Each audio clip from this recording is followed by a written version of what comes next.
आज की आराधना हम शुरू करेंगे और मैं रिक्वेस्ट करता हूं कि रेवरेंड नाथन सोना जो इस चर्च के सीनियर पास्टर हैं वो आज की ओपनिंग प्रेयर करें।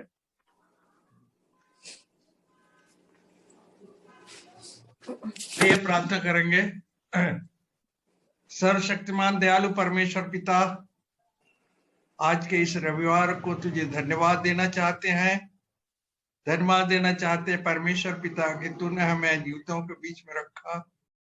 पिछले दिनों में तूने हमारे सुधीली हर दुख तकलीफ मुसीबत दुर्घटना विपत्ति बीमारी से बचाया, कोरोना वायरस से बचाया, और आज ये सुंदर मौका दिया है कि हम इस जूम की मीटिंग में सम्मिलित हो सकते हैं। और परमेश्वर पिता, इस मीटिंग में तू अपने वादे के अनुसार से उपस्थित हो। अभी तक जितने लोग यहाँ उपस्थित हुए उन सबों पर आशीष का हाथ रख, और जो आने वाले हैं उन पर भी आशीष का हाथ रख के आकर के हमारे साथ इस मीटिंग में उपस्थित हो सके, तेरी महिमा तेरी स्तुति और तेरा जय जयकार कर सके। परमेश्वर पिता, धन्यवाद देते हैं कि हमारे बीच में पास्टर लेपचार्ज गए, जिनकी 11 साल हो गई, शादी का वर्षगांठ हुए, उन पर आशीष का हाथ रख, उनके पारिवारिक जीवन को आशीष से भरीपूर्ण कर और होने दे। परमेश्वर पिता, न केवल 11 साल परंतु बहुत से वर्ष इनको जो है अपने वैवाहिक जीवन को मना सके, ऐसे इन पर आशीष का हाथ रख। हमारे परिवार के हर एक लोगों के साथ हो। विनती करते हैं बबलू और शिखा के लिए भी, जिनका की 3 तारीख को मैरिज एनिवर्सरी रहा, उन पर भी आशीष का हाथ रख। उनके इस शादी ब्याह के वर्ष को बढ़ाते जा, उन पर आशीष का हाथ रख। उनके माता पिता भाई बहन हर एक रिश्तेदारों को भी आशीष का हाथ रख। हमारे बीच में परमेश्वर पिता, जितने लोग आए हैं पिछले हफ्ते में, हम नसरी को भी तेरे हाथों में समर्पित करते हैं, उसको भी आशीष का हाथ रख। नए वर्ष में प्रवेश करने दिया है। परमेश्वर पिता, तुझे धन्यवाद देते हैं कि तूने भी मुझे नए वर्ष में प्रवेश करने दिया और इतने वर्ष तक जीवितों के बीच में रखा। आज का वचन तूने मुझे प्रचार करने को दिया। परमेश्वर, इस पर आशीष का हाथ रख कि तेरी महिमा, जितने पास्टर्स लोग जुड़े हैं उन पर आशीष का हाथ रख। उनको तू पवित्र आत्मा का सामर्थ्य दे और वचन की भरपूरी दे कि ताकि अपने अपने फील्ड में जा करके तेरे वचन को बहुतायत से प्रचार कर सके। परमेश्वर पिता, अगर कोई बीमार है हमारे फैमिली में तो उनके साथ हो, उनको सुधीर हो, उनका रक्षक और मददगार हो, उन्हें चंगाई दे। परमेश्वर पिता, जो पास्टर की जो मिसेस अभी हॉस्पिटल से आई है, परमेश्वर पिता उसको चंगाई दे, उसको सुधी ले। यीशु मसीह के नाम से उसकी जो भी तकलीफ है दूर हो जाए, यही आपसे प्रार्थना करते हैं। सारा इज्जत सारा महिमा तुझे देते हैं प्रभु के नाम से, आमीन आमीन। परमेश्वर का धन्यवाद हो कि आज फिर से हम लोग जुड़े हैं और हम लोग आगे एक छोटा सा गीत गाएंगे। आप लोग अपना ऑडियो बंद करिए और गाना है आराधना में छुटकारा। आप सब जानते हैं, मेरी आवाज आएगी तो आप आवाज मिला के गा सकते हैं मेरे साथ। आराधना में है छुटकारा। आराधना में है छुटकारा, आराधना में है चंगाई, आराधना में है छुटकारा, आराधना में है चंगाई।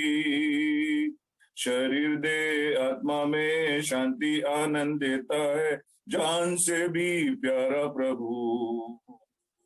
शरीर दे आत्मा में शांति आनंद देता है, जान से भी प्यारा प्रभु। प्रार्थना करें आराधना करें, वो अच्छा है कितना भला है। हालेलुया। प्रार्थना करें आराधना करें, वो अच्छा है कितना भला है। छुटकारा पाए हमेशा हमेशा, छुटकारा पाए हमेशा। मांगो तो तुम्हें मिलेगा, ढूंढो तो तुम पाओगे। मांगो तो तुम्हें मिलेगा, ढूंढो तो तुम पाओगे। खटखटाओ खुलेगा स्वर्ग की आशीषें पाओ तुम उसे अभी। खटखटाओ खुलेगा स्वर्ग की आशीषें पाओ तुम उसके अभी। प्रार्थना करें आराधना करें वो अच्छा है कितना भला है। हालेलुया प्रार्थना करें आराधना करें वो अच्छा है कितना भला है। छुटकारा पाए हमेशा हमेशा छुटकारा पाए हमेशा। प्रार्थना करो निरंतर प्रार्थना करो विश्वास से। प्रार्थना करो निरंतर प्रार्थना करो विश्वास से।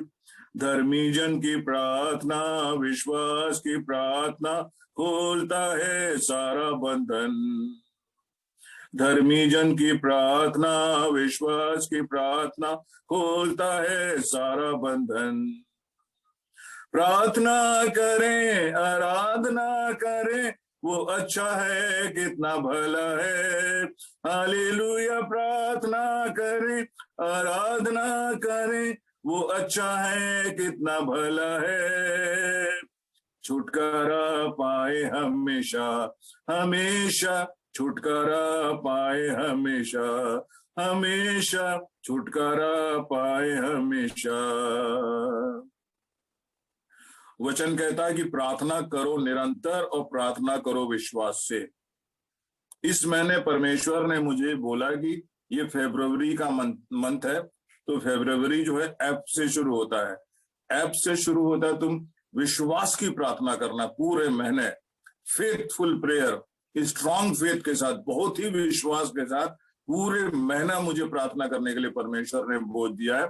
फरवरी फॉर फेथ प्रेयर। फाइट, हमको अंधकार की शक्तियों के साथ फाइट करते हुए प्रार्थना करनी है। तो ये मेरे को विशेष महीना दिया है और इसमें हम लोग को विशेष रूप से प्रार्थना करना है। और हम आज स्वागत करते हैं उमदेन लेप्चा पादरी साहब का, रोहित का और राजेश मसीह का। ये हमारे पास जो 7 पास्टर हैं, इनमें से ये 3 पास्टर हैं और मैं भी एक उनमें से एक हूँ। और रेवरेंड मृदुलिनी जो हमारी महिला पास्टर हैं, आज उनकी 2 मीटिंग के कारण नहीं आ पाई। रेवरेंड विवेक जो है वो नहीं आ पाए और हमने एक नए पास्टर को अपने साथ जोड़ने का प्रयास किया है, रेवरेंड अजीत फ्रांसिस, जो बहुत ही बीमार रहते हैं और चर्च नहीं अटेंड कर सक रहे हैं। तो उनको बड़ी मुसीबत है, फाइनेंशियल प्रॉब्लम भी है, बीमार भी रहते हैं। तो हमने सोचा है कि उसको हम लोग जोड़ते हैं साथ में पास्टर के रूप में और उनकी मदद करेंगे। तो हम लोग अभी एक विशेष प्रकार की प्रार्थना में जाएंगे और आज मैं विशेष बोलना चाहता हूं एक हस्बैंड वाइफ को प्रार्थना करने के लिए। तो मेरे जो बड़े भाई है सुभाष सोना, ये प्रार्थना करेंगे चर्च के लिए, स्कूल के लिए, पास्टर्स के लिए और देश के लिए। चर्च के लिए और स्कूल जब शुरू हो रहे हैं, टीचर्स जाएंगे, कुछ की सैलरी रुक गई है, अब सैलरी भी नहीं मिल रही है। तो ये जो समस्याएं स्कूल की, फिर से स्कूल शुरू होगा कई महीनों के बाद। उसका तो पास्टर्स के लिए, हमारे जो 7 पास्टर हैं कलीसिया, उनके लिए विशेष प्रार्थना और हमारे देश के लिए प्रार्थना। और उनकी पत्नी जो नीलू हमारी बड़ी बहन है, हमारी बड़ी मम्मा बोलते हैं उनको प्यार से, हमारी छोटी बहन भी है वैसे तो, और वो प्रार्थना करेंगी। बीमार हमारी एक बहन अभी यहाँ पर है, पास्टर राजेश मसीह की पत्नी, क्या नाम उनका नाम विनीता मसीह के लिए प्रार्थना करेंगे। उनको बुखार आ रहा है। और आज विशेष रूप से हम धन्यवाद करना चाहते हैं कि रोहित की मामा और आंटी और एक और आंटी आई हुई हैं। तो मैं चाहता हूं कि आप अपने बारे में थोड़ा सा 2 शब्द बोल दीजिए। आपका नाम क्या है और आप क्या सेवा करती हैं? थोड़ा सामने आ जाइए बेटा, उनको थोड़ा सा माइक थोड़ा सा आगे बुला लो, थोड़ा एक जन को, और बताए कौन है आप। आपको हम लोग देखेंगे और हमारी जो बहन है, आपको प्रार्थना में आपकी जो आवश्यकता है वो उसके लिए आप बोलिए, तो वो प्रार्थना करेंगी।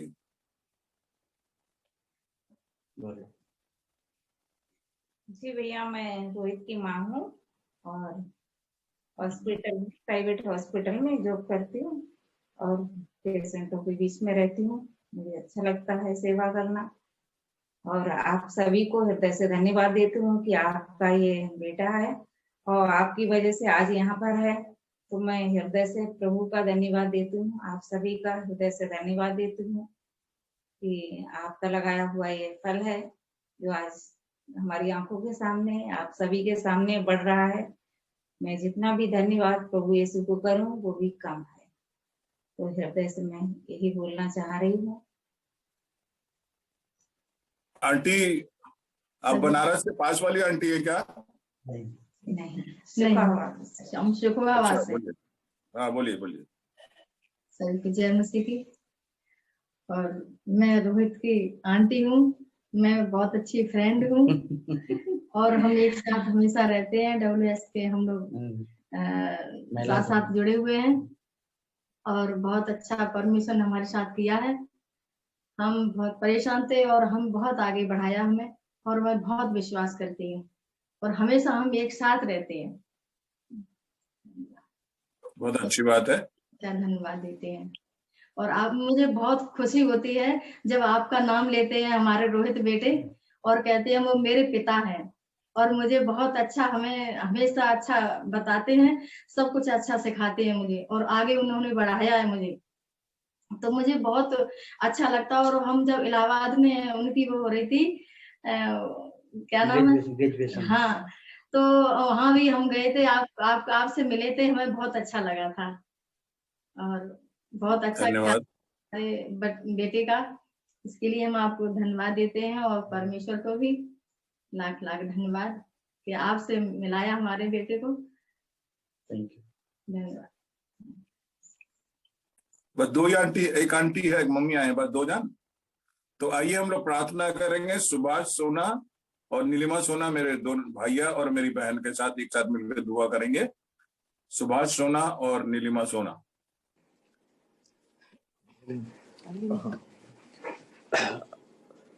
आइए हम प्रार्थना करें।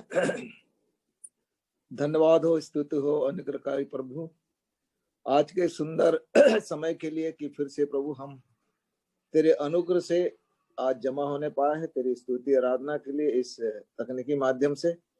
और हम जानते हैं कि तो हमारी चिंता करने वाला परमेश्वर है, सुधि लेने वाला परमेश्वर है, समस्याओं का निदान करने वाला परमेश्वर है, उपाय करने वाला परमेश्वर है। और इसलिए हम खुदावंद तुझ पर भरोसा करते हुए आज आए हैं इस सभा में प्रभु, कि हम तुझे धन्यवाद दें, तेरी स्तुति करें, तेरी महिमा करें। और हम जानते हैं प्रभु कि हमारे मांगने से पहले तो जानता है कि हमें किन बातों की आवश्यकता है, परंतु फिर भी मनुष्य स्वभाव के कारण खुदावंद हम मांगते हैं। तो आज प्रभु हमारे सामने बहुत सारी बातें हैं, परंतु हम जानते हैं कि जो हमारे लिए भला है तो उत्तम रीति से हमें प्रदान करता है और भरपूरी से देता है, हमारी आवश्यकता की पूर्ति करता है। और इन दिनों जबकि खुदावंद एक विशिष्ट बीमारी के कारण पूरी दिनचर्या और सारे रूटीन हमारे देश में, हमारे हर एक संस्थाओं में और जितने भी ऑर्गेनाइजेशन में उसमें प्रतिकूल प्रभाव पड़ा, परंतु उसके बावजूद भी हमने तेरी महिमा को, तेरी सामर्थ्य को, तेरे अनुग्रह को देखा कि ऐसे संकट के समय में भी प्रभु तूने अपने लोगों को संभाला। बीमारी यद्यपि लोगों को जकड़ी, परंतु तूने उनको उससे भी चंगाई दी। और खुदावंत जो भी कार्य उनके जीवन में रुकावट के साथ हुआ प्रभु, उस रुकावट में भी तू उनके साथ रहा कि उन्हें किसी भी प्रकार की कमी ना होने पाई। हम तेरा धन्यवाद करते। फिर भी प्रभु सांसारिक प्राणी होने के नाते हमारी अपेक्षाएं और जो हमारी बातें होती हैं उसको हम नहीं पाने के कारण और भी तुझसे मांगते हैं। तो इन दिनों में खुदावंत सबसे ज्यादा जो प्रभाव हमारे समाज में पड़ा, हमारी कलीसियाओं में पड़ा, क्योंकि हम खुदावंत इसके कारण व्यक्तिगत रीति से कलीसिया और तेरे भवन में जमा नहीं होने पाए, और हम इस तकनीकी माध्यम से ही खुदावंत एक दूसरे जुड़े। परंतु खुदावंत हम जानते हैं कि जब तक हम आपस में एक दूसरे से करीब नहीं मिलते हैं हमको उतना आनंद नहीं आता है। तो जबकि खुदावंत समय में ये परिस्थितियां अब हमारे सामने अनुकूल होती जा रही हैं और लोग खुदावंत धीरे धीरे तेरे भवन में जाने लगे हैं, तो होने दे प्रभु की उस संगति में भी तेरी महिमा हो और अभी भी जो कोरोना का प्रकोप है लोगों के जीवन से दूर हो जाए, और जब वो मिलते हैं प्रभु तो किसी भी प्रकार की हानि किसी को न हो, परंतु उस संगति में तेरे आनंद को, तेरी उपस्थिति को लोग महसूस करें। और हम जानते हैं कि इन दिनों में और भी बहुत सारी समस्याएं, बहुत सारे जो तेरे सेवक है प्रभु, लोगों के जमा न होने कारण उनको आर्थिक परेशानी का भी सामना करना पड़ा, परंतु किसी न किसी उपाय से तूने उनको संभाला। तो हम विनती करते हैं प्रभु कि इन दिनों में अपने सामर्थ्य को, अपने सब बातों को लोगों को भरपूर से आशीष के रूप में उड़ेल, कि लोगों के जीवन की जो कमी है, हमारे जो पासवान है, जो सेवक है, उनके जीवन में जो कमी आए खुदावन तेरी अनुग्रह से भरपूरी से पूरी हो जाए, और खुदावन उन्हें किसी भली वस्तु की कमी ना हो। जितने भी सेवक इस मीटिंग में भी जुड़े हैं उनको भी तेरे आशीष तले रह, और जितने ने है प्रभु, जितने लोगों का भाई ने नाम लिया, जो 7 पास्टर को उन्होंने जोड़ने की कोशिश करी, सब तेरी ओर से आशीषित हो। और वही नहीं परंतु जितने भी लोग पूरे इस विश्व में तेरी सेवा करते हैं प्रभु, यदि वो प्रभावित हुए हैं इस कोरोना के कारण, तो उनके सारे प्रभाव को, उनकी प्रतिकूल परिस्थितियों को दूर करके खुदावंत उन्हें फिर से ज्यों का त्यों कर दे, हम यही विनती करते हैं। उसके साथ ही साथ हम खुदावंत जो अध्यापन का कार्य है, जो पाठशालाएं हैं, वो भी खुदावंत बहुत दिनों से बंद रहे हैं, उनकी दिनचर्या भी खुदावंत प्रभावित हुई, और जो डेली के कार्य रूटीन है वो भी प्रभावित हुआ। लोग यद्यपि खुदावंत इस तकनीकी माध्यम से पढ़ाई करते हैं, परंतु खुदावंत इसमें उसको उतना ही ज्यादा फायदा नहीं होता, उसको हम महसूस करते हैं जब तक कि वो आमने सामने एक दूसरे से बात न करें, और जब तक कि आमने सामने प्रत्यक्ष रूप से अध्ययन न करें। तो जबकि फिर से खुदावंत अभी हमारे सामने ये खुशी की बात है कि फिर से जो स्कूल है खुलने वाले हैं प्रभु, और जब बच्चे जाते हैं तो उन्हें किसी भी प्रकार की कमी ना हो, किसी भी प्रकार की अड़चन ना हो, क्योंकि उनके दिनचर्या के रुकने के कारण, उनका रूटीन के रुकने के कारण खुदावंत बहुत सारी बातें में परिवर्तन तो उनको लगेगा, परंतु फिर भी जब वो मिलते हैं तो खुदावंत उनको किसी भी बात की परेशानी ना हो, कोई बीमारी उनको ना हो, एक दूसरे के संपर्क में आने से किसी भी प्रकार का संक्रमण ना हो, हम यही दुआ करते हैं। और फिर से प्रभु जैसे अध्यापन का कार्य पहले चलता था वही चलने लगे, क्योंकि परमेश्वर तू ज्यों का त्यों करने वाला परमेश्वर, तू रेस्टोरेशन करने वाला परमेश्वर है। तो खुदावंत हम कलीसिया के लिए, स्कूल के लिए चाहते हैं कि जैसे वो चलते रहे तेरे आशीष तले, फिर से ज्यों का त्यों तूने अपने आशीष तले रख, यही हम विनती करते हैं। और इन दिनों में देश की परिस्थिति के लिए प्रार्थना करते हैं प्रभु, जबकि इससे बहुत सारे, न केवल हमारा देश पर पूरा विश्व प्रभावित हुआ है, परंतु हम जानते हैं तू सब कुछ करने वाला परमेश्वर है, आशीष देने वाला परमेश्वर है। बीमारी में से जो लोग हैं, बीमारों को भी चंगाई दिया है, और अभी भी जो बीमार है उनके लिए भी प्रार्थना करते हैं प्रभु, उनको भी अपने सामर्थ्य भर, वचन की सामर्थ्य भेज कर उनको चंगाई दे, कि तेरी चंगाई की सामर्थ्य को महसूस करें, तेरा गुणानुवाद करें, तेरी नाम की महिमा करने वाले हो सके, और एक बड़ी गवाही हमारे जीवन में हो। तो हम इन सब बातों को तेरे सामने रखते हैं प्रभु, हमारी प्रार्थना को सुन, और इन सारी बातों में, कलीसिया में, स्कूल में और देश में खुदावंत फिर से अपने शांति और अपने आशीष सबको और खुशहाली को प्रकट कर और उसको स्थापित करे, ही हम दुआ करते हैं। सारी महिमा तुझे देते हुए प्रार्थना उद्धार करता यीशु नाम से मांगते हैं, आमीन। आइए हम अपनी आंखों को बंद करें फिर से एक बार, और अपने सरों को झुकाकर परमेश्वर के सामने फिर से अपनी विनतियों को रखें। धन्यवाद धन्यवाद धन्यवाद करते प्यारे प्रभु जी, स्तुति प्रशंसा महिमा और तारीफ करते इस संध्या की बेला में प्यारे प्रभु, हम मिल करके प्यारे पिता कलीसिया दीदी से आपके नाम को ऊंचा और ऊंचा उठाते और धन्य धन्य और धन्य कहते पिता परमेश्वर। धन्यवाद धन्यवाद और धन्यवाद की भेंट आपके चरणों पर रखते प्यारे प्रभु जी, क्योंकि प्यारे पिता परमेश्वर आपकी करुणा प्रतिभूर हमारे नहीं होती और हमारे जीवन से भी उत्तम है प्रभु जी। और प्यारे पिता परमेश्वर एक एक पल आप अपने धर्म में दाहिने हाथ से हमें संभाल लेते हैं, प्रति क्षण आप हमारी सुधि लेते हैं प्यारे पिता परमेश्वर। और पिता परमेश्वर आपके अगापे और अलौकिक प्रेम के लिए धन्यवाद करते हैं, जिसके तहत प्यारे पिता परमेश्वर सचमुच हम बारंबार आपके अनुग्रह के सिंहासन के पास आते हैं, ना तो थकते और ना श्रमित होते प्रभु जी, और आपको बारंबार हम पुकारते हैं, क्योंकि प्यारे पिता परमेश्वर आप ही हमारे जीवन के कर्ता और स्वामी हैं, और सारी आशीषें अपने आकाश के झरोखे खोलकर केवल और केवल आप हमें देते पिता परमेश्वर। हमारे रोगों में हमें संभालने वाले परमेश्वर आप है प्रभु जी। और प्यारे पिता परमेश्वर आपके कलवरी क्रूस से जो लहू की धार बह रही है, उसमें सचमुच में आपने हमारे लिए चंगाई, छुटकारा, जय और मुक्ति को रखा है प्रभु जी। हम आपकी स्तुति और प्रशंसा करते हैं। आज बहन विनीता के लिए प्रार्थना करते प्यारे पिता परमेश्वर, प्यारे पिता परमेश्वर अपने शिफा भरे हाथ को बढ़ाइए प्रभु, और जैसे आपने पतरस की सास को और अपने हाथ को बढ़ाया, उन्हें चंगा किया, उनके ज्वर को दूर किया, आज बहन के बुखार को यीशु नाम में दूर करिए इसी तरह परमेश्वर पिता, क्योंकि आप आजकल और युगान युग एक से परमेश्वर हैं, और जो परमेश्वर आप काम करते थे वो आज भी वही काम करने वाले हमारे सामर्थ्य पिता है प्रभु जी। प्यारे पिता परमेश्वर, हमारी विनती है, और जो पासवान बीमार है प्रभु परमेश्वर उनके लिए, और जितने लोग बीमार है प्रभु जी हमारी कलीसिया में, प्रभु जी एक एक को आप अपने शिफा भरे हाथ से छू लीजिए, और आज का दिन उनके लिए चंगाई का दिन हो जाए प्रभु जी, हमारी यही विनती है प्यारे पिता परमेश्वर।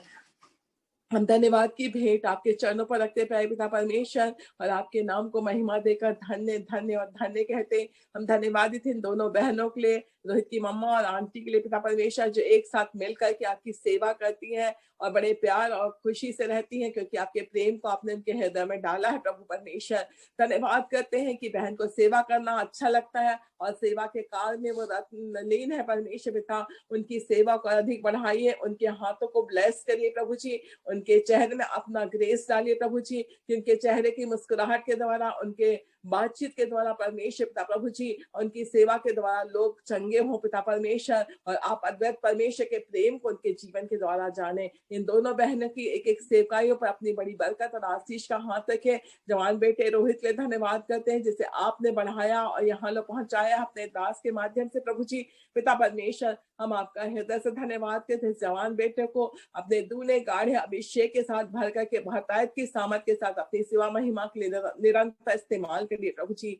हम आपका हृदय से धन्यवाद करते हैं पिता परमेश्वर। इस आराधना के एक चरण को हम आपके हाथ में समर्पित करते हैं। हमारा स्तुति आराधना करना, हमारा प्रार्थना करना प्यारे पिता परमेश्वर, वचन को सिखाना और सीखना सब आपकी महिमा का कारण हो। आज का वचन जो आपके दास के माध्यम से बोया जाता है प्रभु, हर एक के जीवन में देधारी हो परमेश्वर, फलवंत हो पिता परमेश्वर, और 60 गुना 70 गुना नहीं लेकिन 100 गुना फल लाने वाला हो प्रभु। आज की संध्या वचन में के द्वारा आशीष पाने की संध्या हो जाए प्रभु, हमारी आपसे ही विनती है प्यारे पिता परमेश्वर। आराधना के एक चरण पर आपकी आशीष का हाथ हो। इस आराधना के विरोध में जितनी बातें आती है उन्हें हम यीशु के नाम से बांध कर दूर कहते प्रभु जी। प्यारे पिता परमेश्वर, हमारी छोटी कलीसिया पर आपकी आशीष का हाथ हो पिता परमेश्वर। ये कलीसिया दिन दूना रात चौगुना आपकी आत्मा में बलवंत होते हुए आत्मिक रैंप में ऊंचा उठते जाए प्रभु जी, और आपकी महिमा का वसीला बनती जाए प्यारे पिता परमेश्वर, और बहुतों को, बहुत सी आत्माओं को आपके करीब लाने वाली हो, क्योंकि बहुत सी भेड़ें जो इस भेड़शाला की है पिता परमेश्वर, और आपने कहा उनका लाना भी अवश्य है। तो हमारे इस कलीसिया के द्वारा बहुत सी भटकी हुई भेड़ें इस आपकी भेड़शाला में आने पाए, ऐसा अनुग्रह आप करें प्रभु। सारी महिमा हम आपको देते प्रभु जी। धन्यवाद की भेंट फिर एक बार आपके चरणों पर रखते, और बिनतियों को प्यारे पिता आपके प्यारे बेटे यीशु मसीह के अतुल्य मीठे नाम से मांगते। राजा दया से सुनिए, ग्रहण कीजिए, आमीन। परमेश्वर पिता का धन्यवाद, और भाई बहन को हम धन्यवाद देना चाहते हैं सुंदर प्रार्थना करने के लिए। जैसा कि मैंने आपको बताया था कि church of north India New York में 7 पास्टर जुड़े हुए हैं, जो अपने अपने समय में रोज कुछ समय हमारे लिए प्रार्थना करने में बिताते हैं, और वो अपने प्रेयर रिक्वेस्ट को भेजते हैं सातों को, और सातों लोग प्रार्थना करते हैं। लेकिन हर पास्टर का एक दिन और एक समय होता है। इस तरीके से बहन रीना ने कार्यक्रम बनाया हुआ है, तो ये पास्टर हमारे प्रेयर पार्टनर्स हैं। हम उनकी सेवकाई में कोई डिस्टरबेंस नहीं करते हैं, लेकिन हम चाहते हैं कि कम से कम एक बार सप्ताह में इस संगति के द्वारा वो भी आशीषित हो, उनके आने से हम भी आशीषित हो, और समय समय पे वो भी प्रचार की सेवकाई करें। तो आज हमने अनुरोध किया है राजेश मसीह से कि वो किस तरीके का कार्य करते हैं, परमेश्वर का अनुग्रह किस तरीके से उनके जीवन में है, वो हमारे बीच में गवाही देंगे कुछ समय। उसके बाद हम आगे आराधना में जाएंगे। पास्टर राजेश मसीह।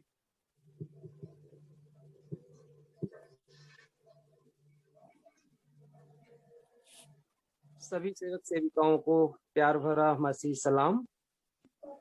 मैं परमेश्वर पिता का धन्यवाद करना चाहता हूं आज की सुंदर संध्या के लिए जो प्रभु ने हमें प्रदान की, ताकि मैं अपने जीवन और थोड़ा सेवकाई के बारे में आपके साथ साझा कर सकूं कि परमेश्वर ने किस प्रकार से चुना और किस प्रकार प्रभु ने तैयार किया और कैसे इस स्थान में रखा और अपनी महिमा ले रहा है। तो मैं सर्वप्रथम परमेश्वर पिता को धन्यवाद देता हूं।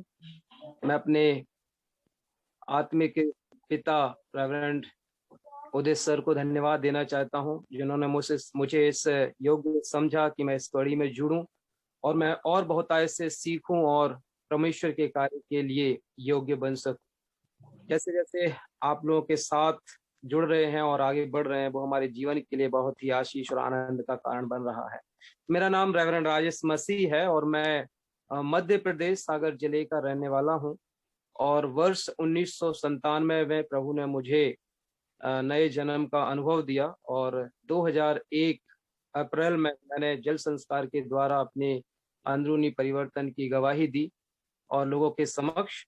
और उसके बाद मैं अपने अध्ययन में था और अध्ययन करता रहा और 2004 से 2007 में 2004 से 2007 मैं ललितपुर बाइबल स्कूल में, जो NIBTI के नाम से जाना जाता था, north India Bible training institute, वहां BTH किया।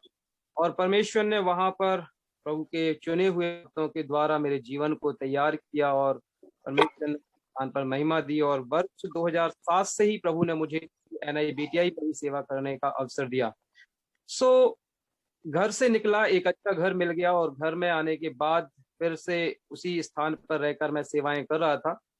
तो शिक्षा ले ली और सेवाएं कर रहा था, लेकिन फील्ड का क्या अनुभव है उससे मैं बहुत दूर दूर तक मेरा कोई नाता नहीं था। हालांकि समय समय पर फील्ड में वर्क करने के लिए जाया करता था, लेकिन जो भी मेरी सेवा थी वो वार्डन से संबंधित सेवा थी, टीचिंग की सेवा थी और असिस्टेंट पासवानी की सेवा थी। और एक स्कूल था वहां पर लेडी वेकन मेमोरियल, उसमें मैं अकाउंटेंट का काम भी देखता था।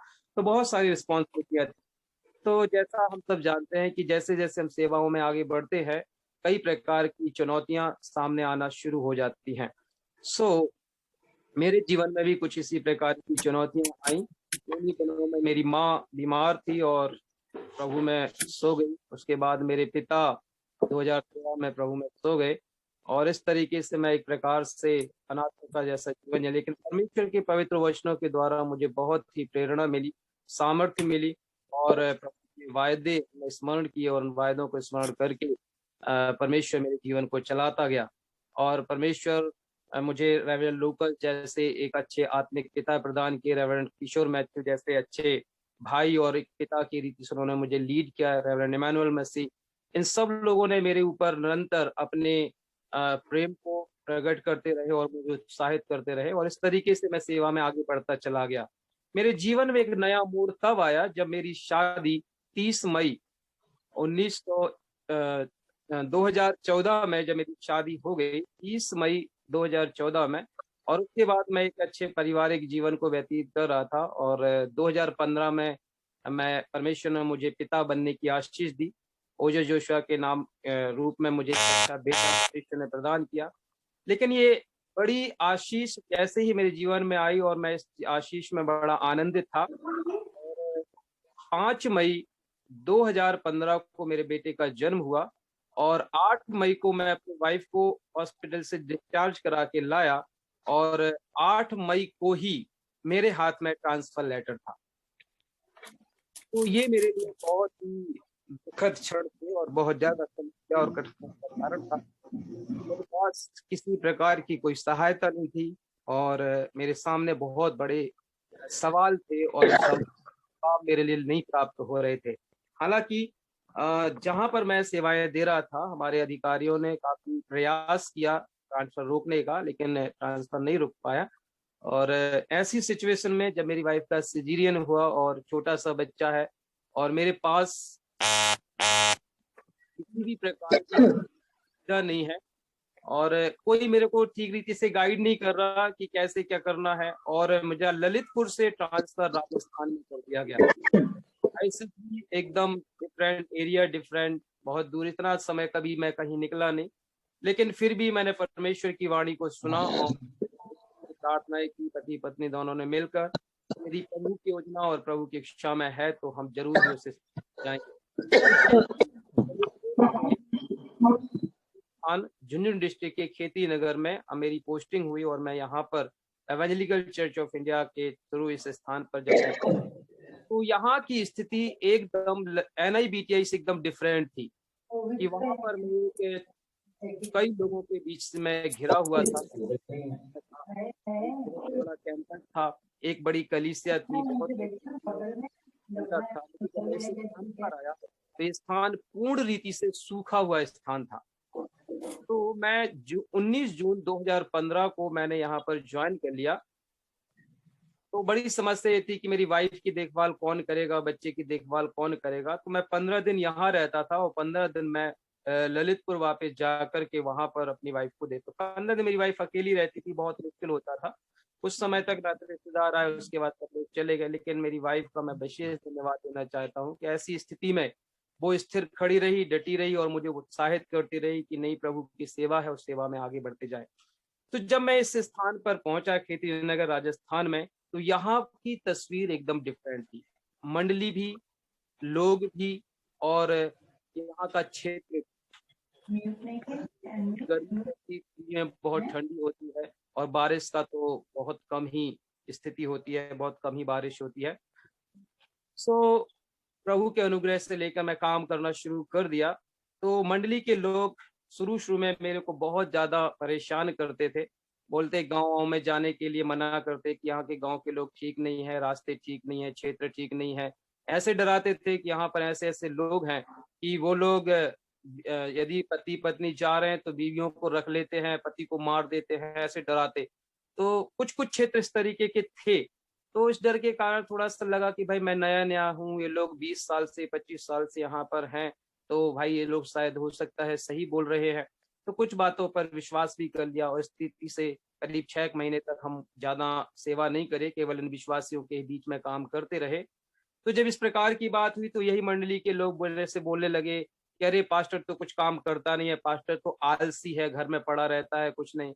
तो एक तरफ पहले डरा दिया और जब कुछ करने रहे तो इस तरीके से बात, तो फिर मन में बहुत दुख लगा।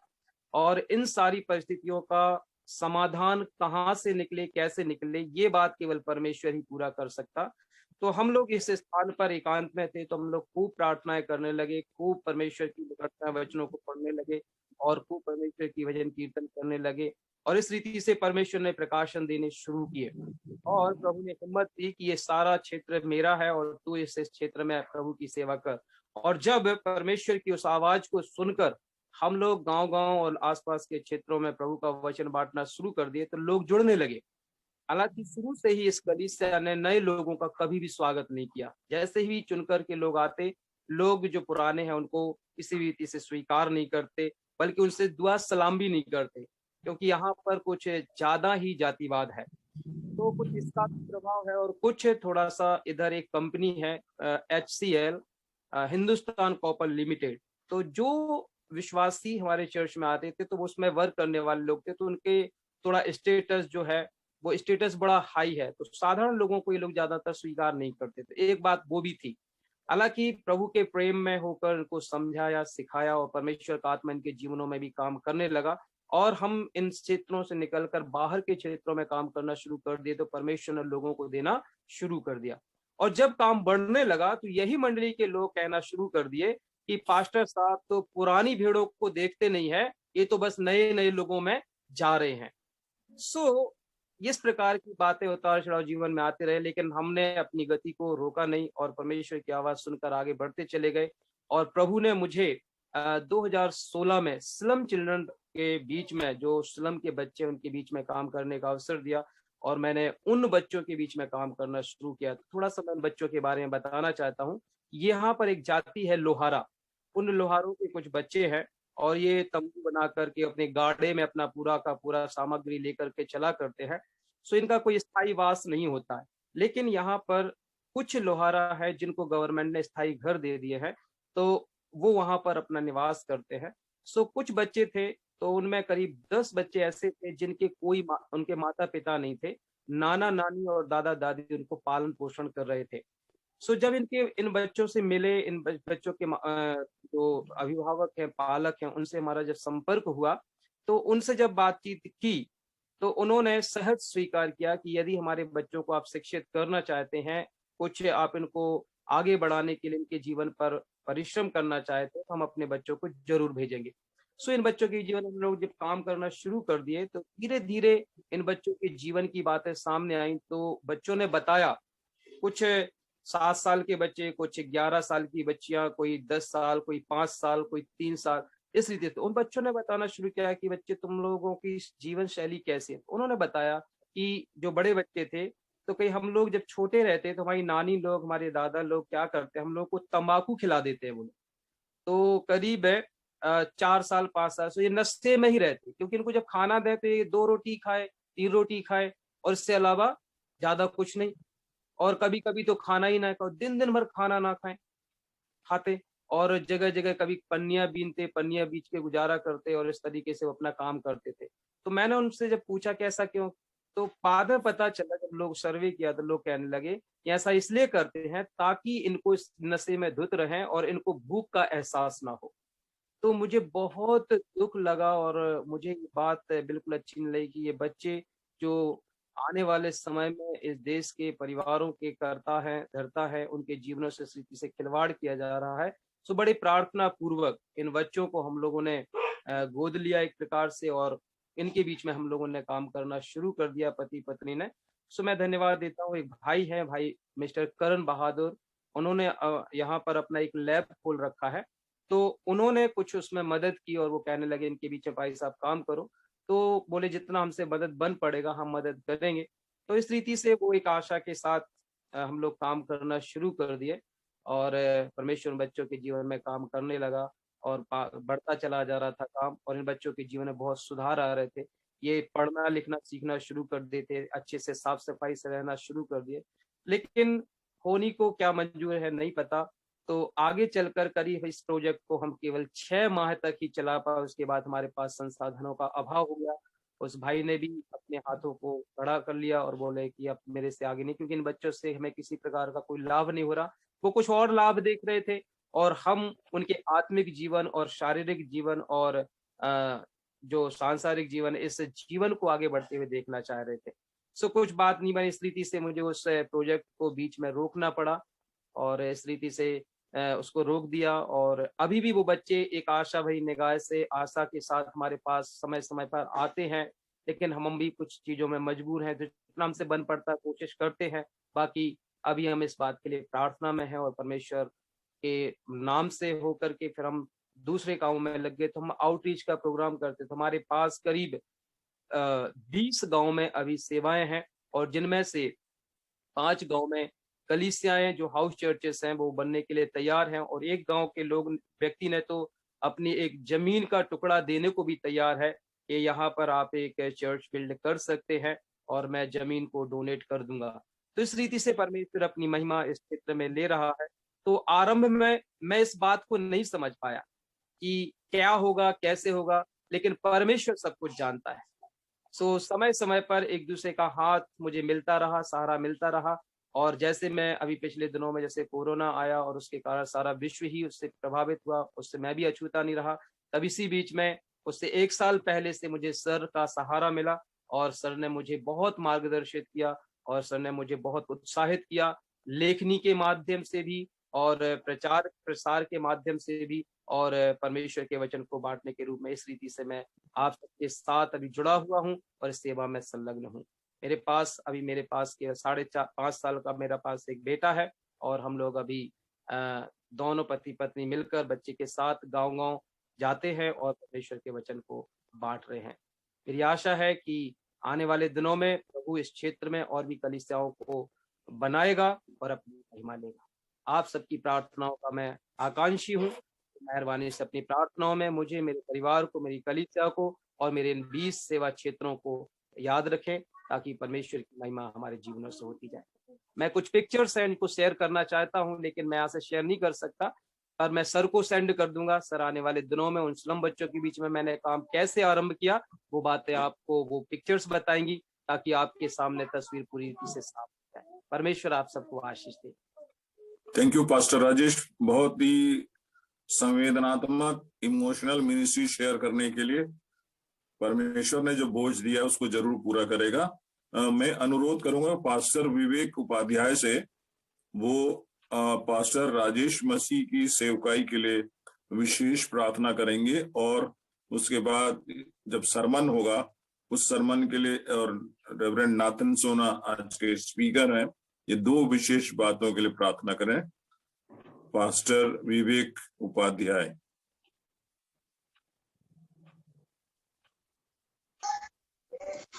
आइए प्रार्थना करेंगे। धन्यवाद धन्यवाद धन्यवाद धन्यवाद महान जीवित और सामर्थ्य परमेश्वर पिता, सहृदय से प्रभु जी हम आपको धन्यवाद देते हैं आपके आशीषों के लिए, आपके अनुग्रह और आपके प्रेम के लिए पिता परमेश्वर।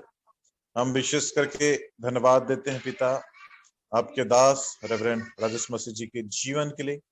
आप पिता परमेश्वर जो अद्भुत रीति से पिता परमेश्वर आपकी सेवा को करने पा रहे हैं पिता, और आप उनकी अगुवाई और सहायता और मदद कर रहे हैं पिता। इस विषय के लिए हम आपको लाख लाख धन्यवाद धन्यवाद और धन्यवाद देते हैं। जीवन के कई उतार चढ़ाव में भी पिता परमेश्वर आपने अपनी प्रतिज्ञा को उनके जीवन के लिए बनाए रखे, और पिता आप उनके संग संग रहे पिता परमेश्वर। इस बात के लिए हम आपको लाख लाख धन्यवाद धन्यवाद और धन्यवाद देते हैं। निश्चित रीति से आज उनकी गवाही हम में से बहुतेरों के लिए एक आशीष का कारण होने पाई प्रभु। इस बात के लिए भी हम आपको लाख लाख धन्यवाद धन्यवाद और धन्यवाद देते हैं। पिता परमेश्वर हम विशेष करके इस संगति के लिए धन्यवाद देते हैं पिता, कि जहां न केवल आत्मिक बातों में हम एक दूसरे को आगे बढ़ाते हैं, बल्कि पिता परमेश्वर एक दूसरे को हम प्रोत्साहित करते हैं। और पिता परमेश्वर हम धन्यवाद देते हैं आपके इस वरदान के लिए, आपके स्वभाव के लिए पिता परमेश्वर। और आज हम सभी जितने भी प्रिय भाई बहन इस संगति में सम्मिलित हैं, हम आपके दास रेवरेंड राजेश मसीह जी के लिए हम प्रार्थना करते हैं पिता, कि आने वाले भविष्य समय में भी आप उनकी आवश्यकताओं को पूरा करें, आप उनको अपनी दुगनी आत्मा की सामर्थ्य से परिपूर्ण करें। वो और उनका पूरा घराना यीशु मसीह में होकर प्रभु आपकी सेवा में निरंतर लगे रहे पिता परमेश्वर। और वो अद्भुत आशीषें जो आपने उनके जीवन, उनके परिवार और उनकी सेवकाई के लिए तैयार कर रखे हैं पिता, यीशु मसीह के नाम से वह उनके जीवन और परिवार में मिलने पाए प्रभु। आप ऐसे दया करें दया करें दया करें। हम प्रार्थना करते हैं पिता परमेश्वर कि जो स्लम्स एरिया के बीच पिता, जिन बच्चों के बीच वो अपनी सेवकाई को आरंभ किए हैं, वो पिता यीशु मसीह के नाम में उन बच्चों के लिए और उस क्षेत्र के लिए एक आशीष का कारण होने पाए पिता परमेश्वर। और भी जो भी आवश्यकताएं हैं पिता, उन हर एक बातों को भी हम आपके चरण में समर्पित करते हैं, विनती करते हैं पिता कि वो हर एक आवश्यकताएं भी यीशु मसीह के नाम में आपके स्वर्गीय भंडार से पिता परमेश्वर पूरी होने पाए प्रभु।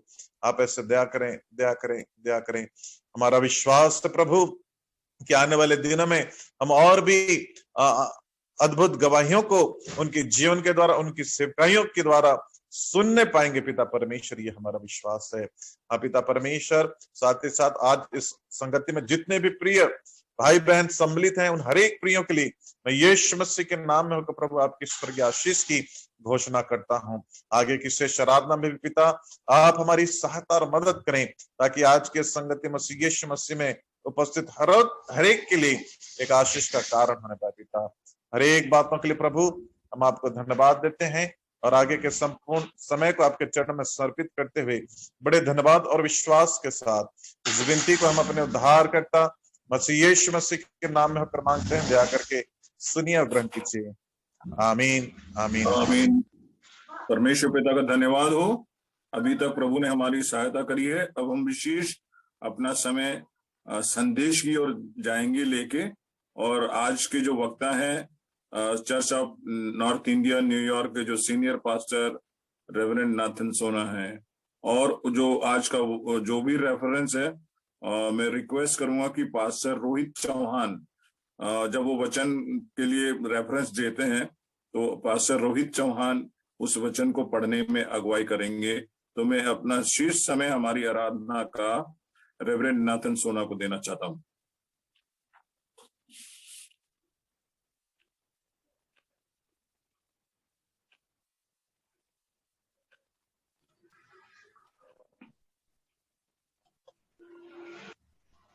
Praise the Lord. Praise the Lord. जय मसीह की। जय मसीह की।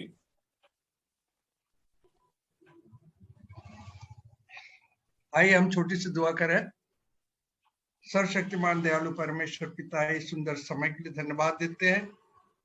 धन्यवाद देते हैं कि तूने हमें ये मौका दिया कि तेरे वचन को के अध्ययन कर सकें और उसके अनुसार से हम अपने जीवन को चल सकें। धन्यवाद देते हैं पास्टर राजेश मसीह के लिए, जिनकी जीवन में इतना उतार चढ़ाव रहा, परंतु तूने उनको आशीष से परिपूर्ण किया और वो अपने सेवकाई में तत्पर रहे पर आशीष का अंतर। आज के वचन को परमेश्वर पिता तेरे सम्मुख प्रस्तुत करते हैं। मेरे मुख के बोल तेरी वेदी के समर्पित हो, यीशु के नाम से आमीन। आमीन। कल जितने लोग जूम में एक्टिवेट थे, वहां से मैंने जो है प्रभावित होकर ये वचन जो है आप लोगों के सामने लाया हूं। फिजिकली डॉक्टर ने कहा था कि मनुष्य देह, प्राण और आत्मा ये तीनों से बना हुआ है। अगर हम उत्पत्ति के पहले किताब पे जाते हैं, जब परमेश्वर ने मनुष्य को बनाया तो आपको मालूम होगा परमेश्वर ने जितने जानवर, पेड़ पौधे, पक्षी और मछली सबको बनाया, मुंह के द्वारा से बोल के बनाया। परंतु जब वह मनुष्य को बनाया तो परमेश्वर स्वयं झुक गए। इस बात को ध्यान रखें कि परमेश्वर मनुष्य को बनाने के लिए स्वयं झुक गए और मिट्टी उठाई और मिट्टी से अपने स्वरूप में बनाया और उसमें जीवन का सांस फूंका। परमेश्वर ने जानवरों में, मछलियों में, चिड़ियों में किसी में जीवन का सांस नहीं फूंका, परंतु उसने जो है जान डाली। हर एक जन जो कि इस संसार में परमेश्वर ने बनाया, उनमें लोहू होता है, खून, और ये खून जो है प्राण है। मनुष्य का चाहे जानवरों का, सबों का ये प्राण होता है। परंतु परमेश्वर ने मनुष्य को आत्मा से प्रभावित किया। उसने अपने सांस फूंका और मनुष्य में डाला, उसने अपने सांस दिया। तो इस तरह से जो मनुष्य परमेश्वर के बनाए हुए एक अजीब प्राणी है और उसमें जो गुण है वो जानवरों में, मछलियों में, चिड़ियाघर इनमें नहीं पाया जाता है। मनुष्य जो है, जैसे कि मूसा ने लिखा हुआ है यहाँ पर, शरीर का जो प्राण है वह उसका लहू है। मनुष्य के चाहे जानवर है, शरीर का प्राण लहू होता है। और इस पुराने नियम में जब हम जाते हैं तो परमेश्वर के सामने वेदी पर लोग जो है भेड़, बकरी, जानवरों इनका लहू चढ़ा करके परमेश्वर को प्रसन्न करते थे और परमेश्वर फिर उनको आशीष देता था। तो पूरे पुराने नियम में पूरा सब यही था। लेकिन परमेश्वर को ये अच्छा नहीं लगा कि एक मनुष्य के उद्धार के लिए या एक मनुष्य को बचाने के लिए, उसके दुख तकलीफ को दूर करने के लिए एक जानवर का खून चढ़ाया जाए।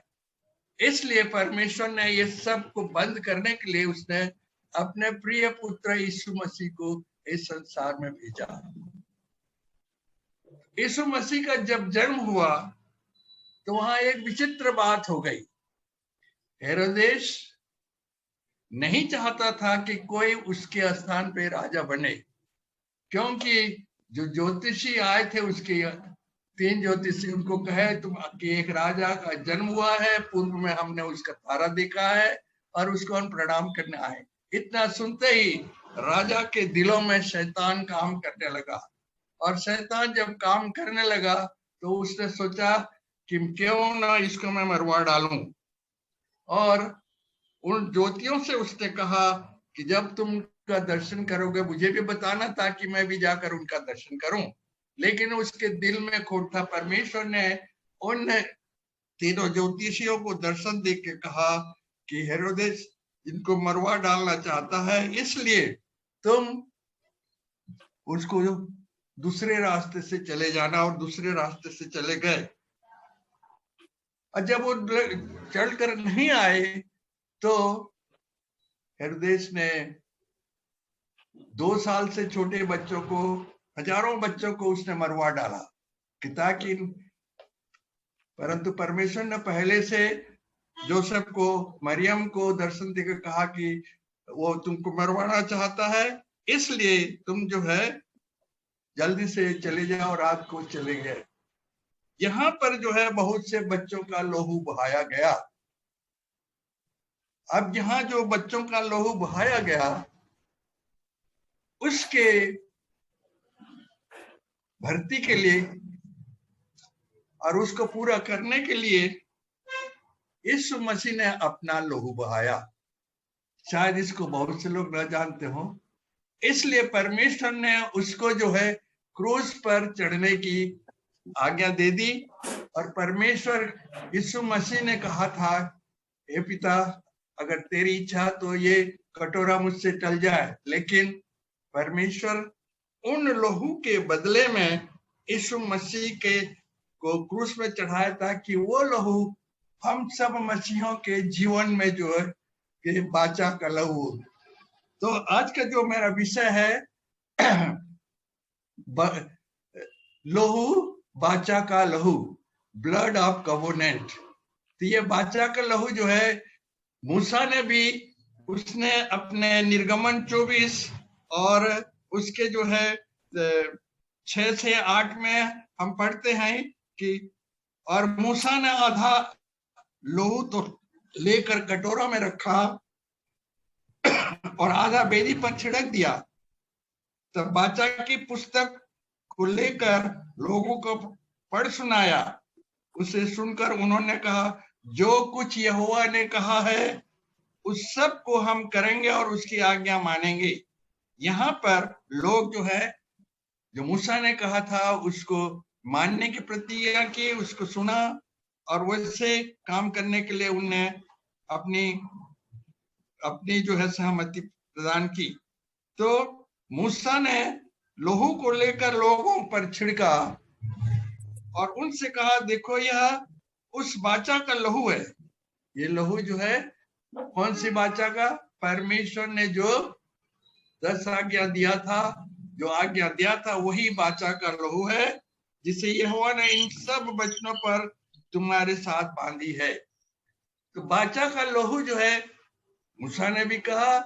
और जब हम प्रभु भोज लेते हैं, जब यीशु मसीह का पकड़वाए जाने से पहले चेलों के साथ उनने जो है प्रभु की ब्यारी लिया। प्रभु की ब्यारी, जिसको हम लूक 22 और उसके 20 में पढ़ते हैं। लूका 22 और उसके 20 को हम निकालें तो उसमें जो है, जब हमारे पास्टर हमको प्रभु भोज देते हैं तब उसमें कहते हैं कि फिर उसने रोटी ली और धन्यवाद करके तोड़ी और उनको यह कहते हुए दी कि यह मेरी देह है जो तुम्हारे लिए दी जाती है, मेरे स्मरण के लिए यही क्या करो। रोटी को उसने अपना देह माना। उसके बाद 20वें पद में लिखा हुआ है, इसी रीति से उसने ब्यारी के बाद कटोरा भी यह कहते हुए दिया कि यह कटोरा मेरे उस लहू में जो तुम्हारे लिए बहाया जाता है। परमेश्वर यीशु मसीह ने उन बच्चों के लहू के बदले में अपना लहू हम मसीहों के लिए बहाया, हम लोगों के लिए उसने बहाया। इसलिए जो है यह कटोरा मेरे उस लहू में है जो तुम्हारे लिए बहाया जाता नई बाचा है। ये न्यू कवोनेंट है। अब हम यहाँ देखते हैं कि यीशु मसीह ने जो है लहू को हमारे एक कवोनेंट के रूप में उपयोग में लाया। अगर कोई मनुष्य के शरीर से अगर उंगली कट जाए और पूरा खून बह जाए तो मर जाता है। तो ये लहू जो है एक जीवन है, क्योंकि उसने जो है ये लैब व्यवस्था 17-14 में लिखा हुआ है, शरीर का जो प्राण है वो उसका लहू है। तो शरीर का प्राण लहू है, परंतु मनुष्य में आत्मा है। तो मनुष्य का जो आत्मा है वो यीशु मसीह के लहू के द्वारा से जीवित रहता है। शरीर साधारण लहू से जीवित रहता है, परंतु आत्मा जो है यीशु मसीह के लहू के द्वारा से जीवित रहता है। और जैसे कि मूसा ने आज्ञा दी थी, परमेश्वर ने मूसा को आज्ञा दी थी, जब इस्राएलियों को छुड़ाया तो उन्होंने कहा कि मेमना लेकर के उसके लहू को चौखट पे लगाए, और जिसका घर में चौखट में लहू लगेगा वो बच जाएंगे, बाकी लोगों के पहले उठे जब मैं ऊपर से गुजरूंगा तो सबके प्राण ले लिए जाएंगे। तो लहू जो है ये हमारे जीवन का स्रोत है, और न केवल शारीरिक जीवन का लेकिन आत्मिक जीवन का भी स्रोत जो है। हमारा जो आत्मा है वो दो तरह के होते हैं, एक तो पवित्र आत्मा और दूसरा जो है शैतानिक आत्मा। लेकिन जितने मसीह लोगों में है यह पवित्र आत्मा है। कैसे पवित्र आत्मा उसमें है? जब हम विश्वास जब हम बपतिस्मा लेते हैं तब हमको जो है यीशु मसीह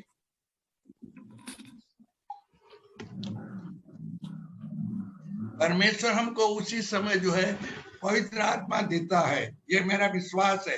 जैसे कि यीशु मसीह यूहन्ना ने यरदन में बपतिस्मा लिया और बपतिस्मा लेने के बाद उसको कबूतर के रूप में पवित्र आत्मा मिला। तो इस तरह से हरेक मनुष्य को पवित्र आत्मा दिया जाता है। हम जो है अपने कार्यों के द्वारा से इस पवित्र आत्मा को दुष्ट आत्मा में बदल देते हैं। जब हम शैतान की बातों में चलने लगते हैं, जैसे कि व्यवस्था विवरण 5 और उसके जो है गंदे काम है, उन कामों को करने लग जाते हैं, तो हमारा जो पवित्र आत्मा होता है वो दुष्ट आत्मा में बदल जाता है, और पर इस मसीह का लहू जो है हमें कार्य नहीं करता। और इसलिए जो है मनुष्य जैसे कि एक पियक्कड़ आदमी है, तो पियक्कड़ आदमी को देखो कि किस तरह से जो है पता नहीं चलता है कि कब उसकी डेथ हो जाएगी। आज मैं बताना चाहूंगा कि जहां मैं रहता था, मेरे सिस्टर इन लॉ लिली दास के यहाँ, उसके पड़ोसी में मिस्टर तिवारी करके रहते। वो मिस्टर तिवारी पियक्कड़ थे, और जो है आज उनकी जो है इस तरह की डेथ हो गई कि हम बता नहीं सकते। वो टॉयलेट में गए और टॉयलेट में बैठे रहे और बैठे बैठे उनका प्राण निकल गया। तो इस तरह से जो है जो दुष्टात्मा से चलाए चलते हैं वो जो है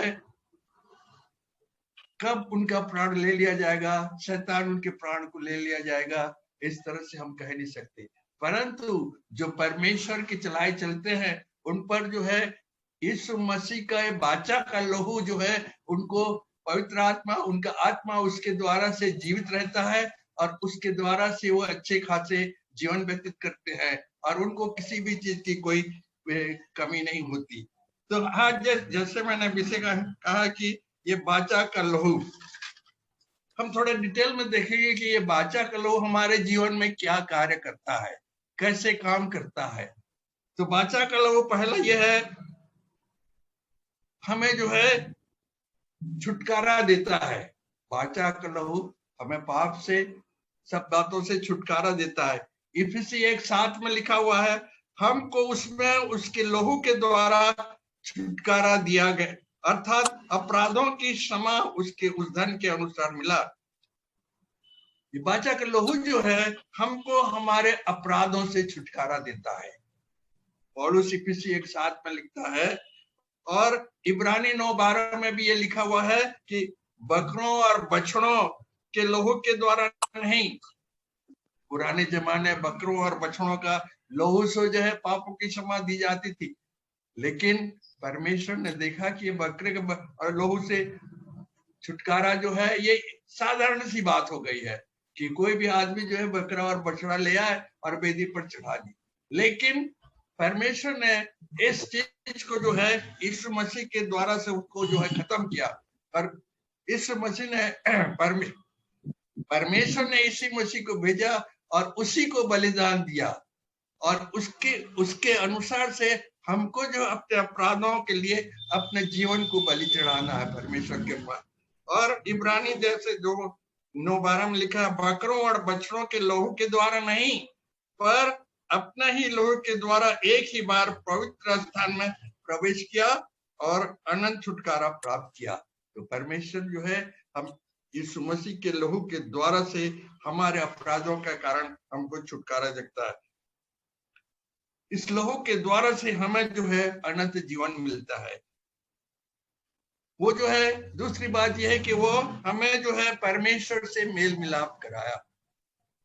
हम बाइबल में पढ़ते हैं कि वो हमारे लिए मध्यस्थता करता है। परमेश्वर पिता के दाहिने हाथ जाके बैठा हुआ है और वहां से वो हमारा जो है इंटरसेक्शन करता है, हमें मध्यस्थता करता है। पर रोमी 3:24 में कोई निकाले पढ़े, रोमी 3:24।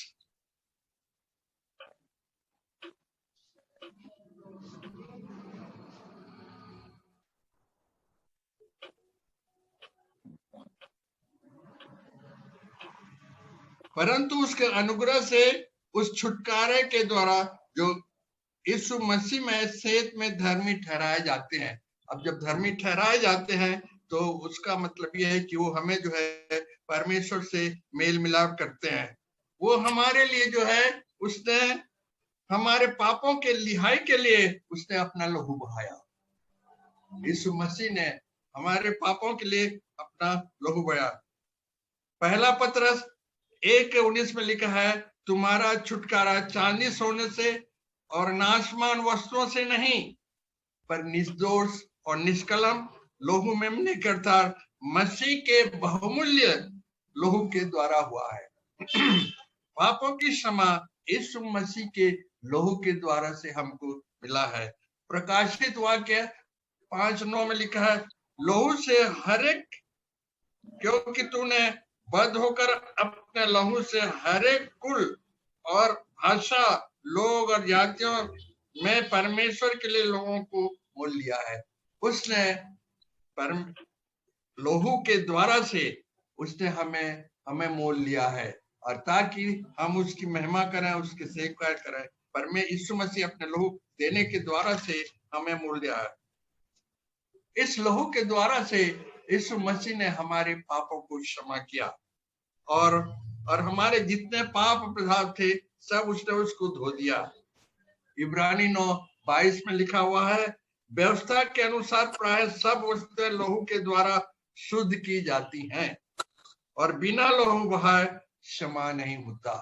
तो यहाँ यीशु मसीह ने लहू बहाया, और इसी लहू के द्वारा से हमें जो है हमारे पाप जो है धुल गए, और उसके द्वारा से हमें क्षमा मिला।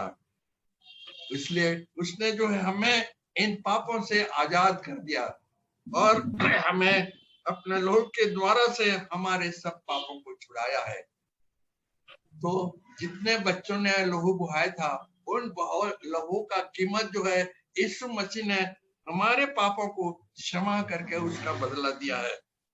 उसने हमें जो है उचित सिद्ध कर दिया, जस्टिफाई अस। उसने हमें उसके राज के वारिस होने के लिए जस्टिफाई किया, और इसलिए इब्रानी 13:12 में इसने भी लोगों को अपने ही लहू के द्वारा पवित्र करने के लिए फाटक के बाहर दुख उठाया। यीशु मसीह ने दुख उठाया किसके लिए? हमें पवित्र करने के लिए। और अगर वो दुख नहीं उठाता, वो लहू नहीं बहाता, तो हम जो है पवित्र नहीं किए जा सकते थे, हमारे पाप क्षमा नहीं हो सकते थे। इसलिए उस लहू के द्वारा से हमें जो है परमेश्वर से मिला है, और हमारे जीवन में परमेश्वर की उपस्थिति हुई। और इसीलिए इफिसी 2:13 में लिखा, अब तुम मसीह यीशु में तुम जो दूर थे, मसीह के लहू के द्वारा निकट हो गए हो। किसके निकट हो गए हैं? हम परमेश्वर के निकट हो गए हैं। यीशु मसीह के लहू के द्वारा से हम परमेश्वर के निकट हो गए हैं, और उस लहू के द्वारा से जब हम परमेश्वर के निकट हो गए हैं, तो परमेश्वर के राज्य के वारिस भी हो गए हैं। इसलिए हमें चाहिए कि हम जो है वो कार्य न करें जो हमें जो है इस गलाती 5 में लिखा हुआ है। इब्रानी 10:19 में लिखा है, हमें यीशु के लहू के द्वारा उस नए और जीवते मार्ग से पवित्र स्थान में प्रवेश करने का हिवाव हो गया है। जब हमारे पाप क्षमा हो गए और उसने हमें परमेश्वर के निकट बुलाया, तो इसलिए जो है इब्रानी का लिखने वाला कहता है कि हम उसके पवित्र स्थान में, परमेश्वर के पवित्र स्थान में प्रवेश करने में के लिए हम जो है हिवा मान लिए। मतलब कि हम तैयार हो गए, हमें को अब कोई डर नहीं है, कोई बंधन नहीं है, कोई पाप नहीं, कुछ नहीं है, और हम जो है उसके पवित्र स्थान में जा सकते हैं। और इस यीशु मसीह की जो वाचा का लहू है, उस वाचा के लहू से हमें शांति मिलती है। आप लोगों को मालूम कि परमेश्वर और यीशु मसीह के अनुयायी लोग, उसके साथ चलने वाले शांतिमय जीवन व्यतीत करते हैं। जब कभी झगड़ा होता, कभी कुछ होता है, तो वो लोग शांति से उसको निपटाने की कोशिश करते हैं। और इसलिए क्योंकि उनके साथ परमेश्वर की वो आशीष रहती है। वो लहू यीशु मसीह का लहू रहता है, जो कि हमें वो शांतिमय जीवन व्यतीत करने के लिए अगुवाई देता है। उसी ने हमें जो शांति दिया है। कुलुसी 1:19 और 20 में लिखा है, पिता की प्रसन्नता इसी में है कि उसमें सारी परिपूर्णता वास करे और उसके क्रूस पर बहे लहू के द्वारा मेल मिलाप करके सब वस्तुओं का उसी के द्वारा से अपने साथ मेल करने कर ले, चाहे वे पृथ्वी पर हो कि चाहे स्वर्ग में। तो हमें जो है मेल मिलाप करना है, चाहे पृथ्वी पर चाहे स्वर्ग में, उसी के द्वारा से हम आपस में मेल मिलाप कर सकते हैं।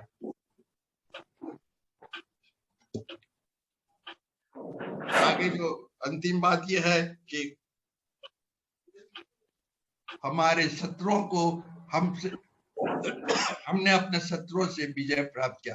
यीशु मसीह के लहू के द्वारा से हम अपने शत्रुओं से विजय प्राप्त कर सकते हैं। जैसे कि प्रकाशित वाक्य 12:11 में लिखा हुआ है, और वे मेमने के लहू के कारण और अपनी गवाही के वचन के कारण उस पर जयवंत हुए। हम जो है पर मेमने की लहू यानी यीशु मसीह की लहू के द्वारा से और यीशु मसीह के वचन के द्वारा से हम जयवंत प्राप्त करते हैं। और उन्होंने अपने प्राणों को प्रिय न जाना, यहाँ तक कि मृत्यु भी सह ली। यीशु मसीह ने अपने प्राण को नहीं जाना, परंतु उसने मृत्यु भी सह ली। इसलिए जो है हमें जो है इस वाचा के लहू को अपने जीवन में लाना है, और क्योंकि उसके द्वारा से, यीशु मसीह के द्वारा से हमारा जो पवित्रमय जीवन है, वो पवित्रमय जीवन जो है ऐसा हो कि हम जो है हमारे पाप क्षमा हो जाए, हमें शांति मिले, और हम जो है परमेश्वर के राज्य के बारे में सोच सके। और इसमें किसी भी तरह का कोई डाउट नहीं कि जो यीशु मसीह के द्वारा बहाए हुए लहू के द्वारा से शुद्ध होंगे, उन्हें यीशु मसीह जो हमारा बिचुआई है, वो हमें स्वर्गीय स्थान में प्रवेश करने के लिए पिता से विनती करेगा, और हम उसी राज्य के वारिस हो सकेंगे। परमेश्वर जो है इस वचन पर आशीष दे। और जब कभी भी हमें यह मौका मिलता है प्रभु भोज में सम्मिलित होने के लिए, कहीं कहीं महीना में एक बार करते हैं, कहीं कहीं हफ्ते में एक बार करते हैं, यह उनकी श्रद्धा के ऊपर है। इसके ऊपर जो है हम कोई टिक्का टिप्पणी न करें, क्योंकि बहुत से लोग अरे ये तो हर हफ्ता इस चर्च में जो है प्रभु भोज लेते हैं, ये तो ऐसे कर लेते हैं जैसे बहुत ही कॉमन हो गया। लेकिन उनके श्रद्धा के ऊपर है, और इसलिए अगर हम उधर जाते हैं तो प्यार से जो है हम उसमें सम्मिलित हो, क्योंकि वो जो दाखरस दिया जाता है वो बादशाह का लहू है, और उस बादशाह के लहू को हमें ग्रहण करना है। परमेश्वर इस वचन पर आशीष दे। आमीन।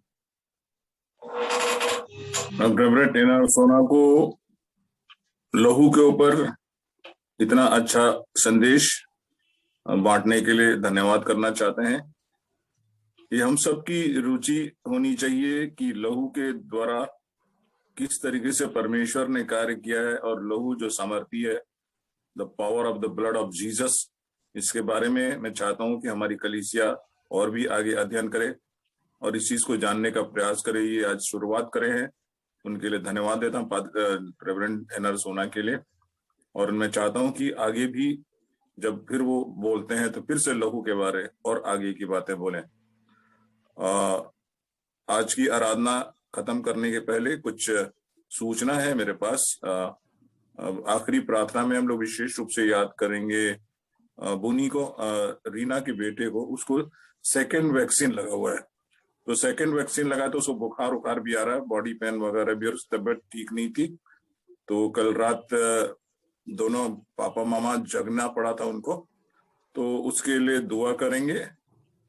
और रेवरेंड ओमदेन लेप्चा से मैं अनुरोध करूंगा कि lead us in prayer for doctor Reena Massey's daughter, a son. He got the second vaccine.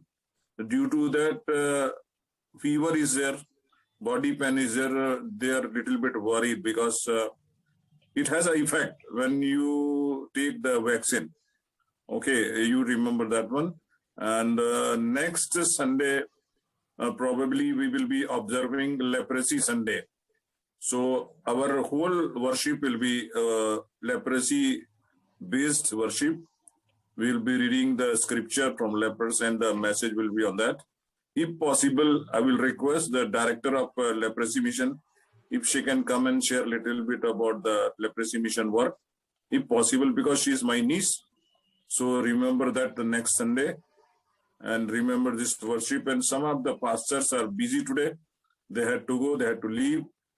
So we remember all 7 pastors also. So kindly lead us in prayer. Then मैं request करूँगा कि Reverend सुबन सोना benediction में हमारी अगुवाई करेंगे, तो मोमदेन Lepcha English में लास्ट प्रेयर करेंगे।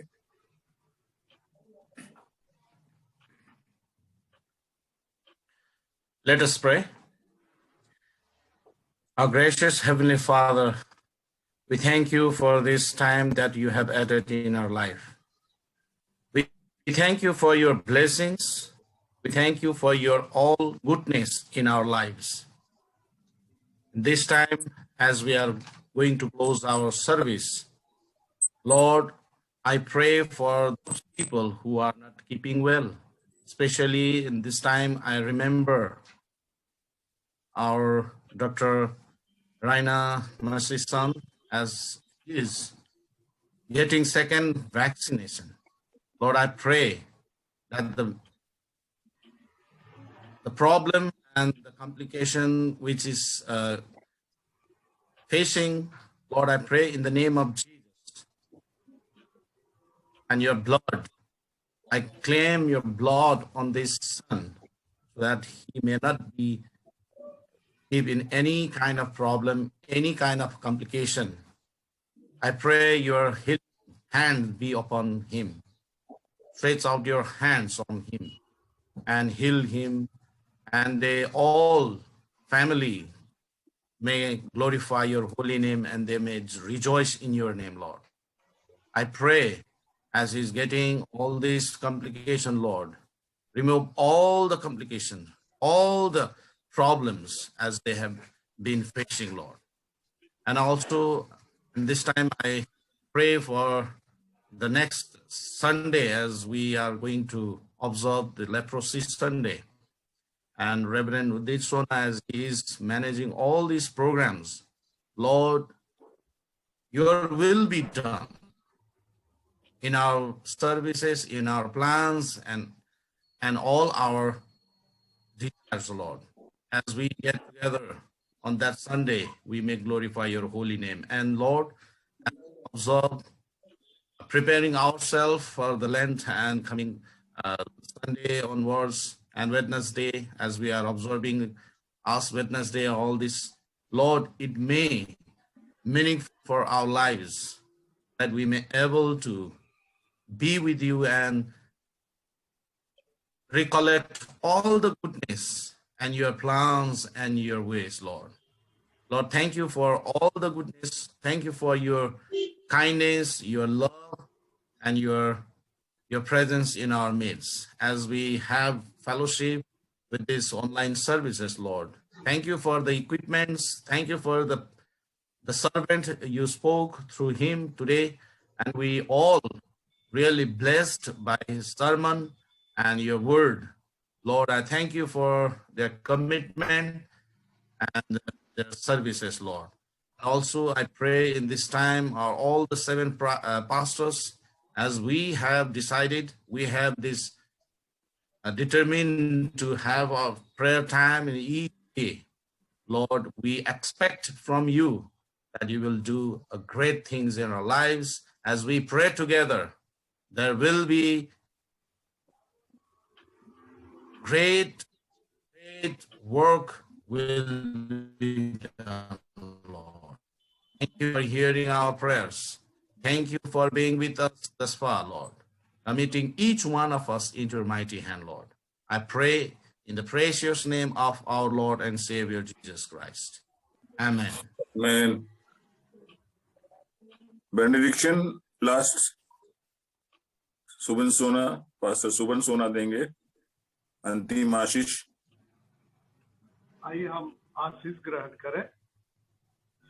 अब हमारे परमेश्वर पिता का प्रेम, प्रभु यीशु मसीह का अनुग्रह और पवित्र आत्मा की शांति और सहभागिता हम में से हर एक के साथ, विशेष करके जितने जुम मिनिस्ट्री में जुड़े हैं उनके परिवारजनों के साथ, और हमारे पास्टर रेवरेंड नाथन सोना के सुंदर वचन के लिए प्रभु जी आपके दोबारा बादलों पर आगमन तक निरंतर प्राप्त होती रहे। आमीन।